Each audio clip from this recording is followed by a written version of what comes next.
hari ini kita akan melihat pada halaman 75, melihat kepada sinopsis ringkasan. Mari sama-sama kita perhatikan, iaitu pada ayat 187 hingga ayat 189 kita akan melihat janji yang dimeterai daripada ahli kitab. Mereka ada janji iaitu menerangkan kitab suci kepada manusia. Sikap mereka yang mengambil kredit, ya, gemar dipuji sesuatu yang sebenarnya tidak mereka lakukan. Dan disambung pada ayat 190, mari sama-sama kita lihat seruan untuk memikirkan penciptaan langit dan bumi serta balasan bagi mereka yang beramal, sama ada lelaki ataupun wanita, ya. Jadi ini yang kita akan lihat sama-sama. Ada banyak doa dalam halaman ini. Doa yang penting untuk mengubat rasa rasa luka dalam hati kita. Misalnya macam Nabi ada luka, ada kalah, tetapi jangan terus rasa luka itu membawa ke neraka, nauzubillah min zalik, ya. Kalau boleh luka itu sampai ke syurga, nanti kita akan lupa, Ustaz, ya. Itu sebabnya kita doakan tuan-tuan yang berada di hadapan kaca TV terus istiqamah, ya. Ada yang kata saya dah ingatkan anak saya, tapi anak saya ni dia kata tak ada masa, lemah apa sebagainya. Tak apa, kalau kita rasa sakit ataupun rasa terluka sikit, tak apalah, kan. Yang penting keep it up, terus berjuang untuk membawa Al-Quran, baca, faham dan kita ni amalkan dalam hidup seharian. Allahumma arhamna bil Quran. A'udzubillahi minasyaitonir rajim. وَإِذْ أَخَذَ اللَّهُ مِيثَاقَ الَّذِينَ أُوتُوا الْكِتَابَ لَتُبَيِّنُنَّهُ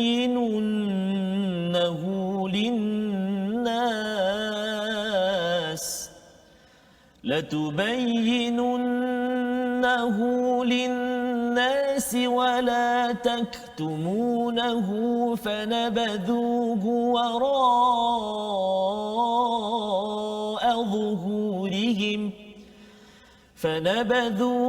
وراء ظهورهم واشتروا به ثمنا قليلا فبئس ما يشترون لا تحسبن الذين يفرحون بما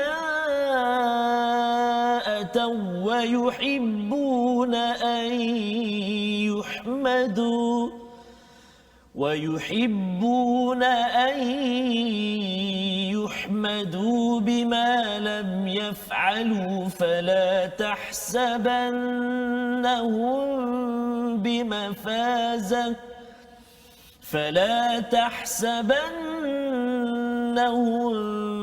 بمفازة من العذاب ولهم عذاب أليم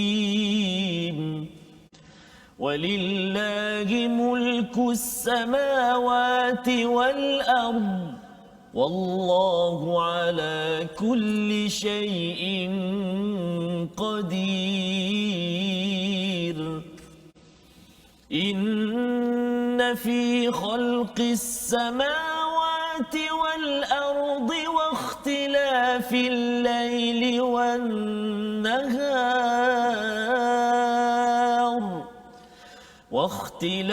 الليل والنهار لآيات لأولي الألباب الذين يذكرون الله قياما وقعودا وعلى جنوبهم ويتفكرون في خلق السماوات والأرض ربنا ما خلقت هذا باطلا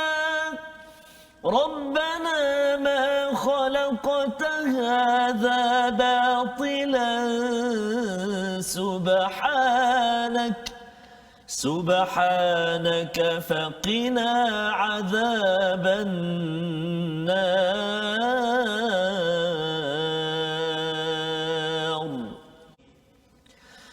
ربنا إنك من تدخل النار فقد أخزيته وما للظالمين من أنصار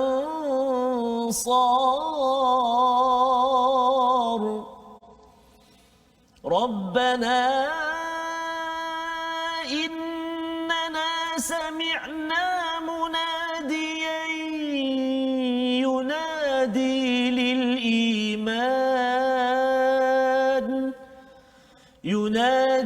للإيمان أن آمنوا بربكم فآمنا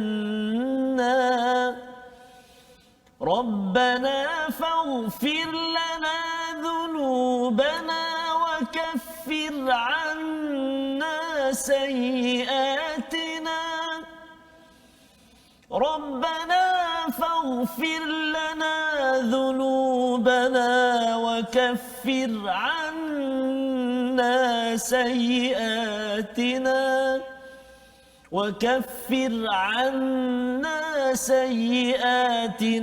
وتوفنا مع الأبرار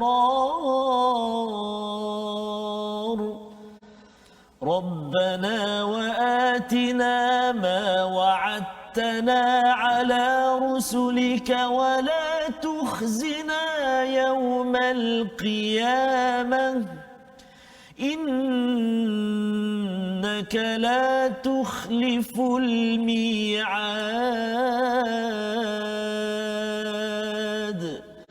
صدق الله العظيم.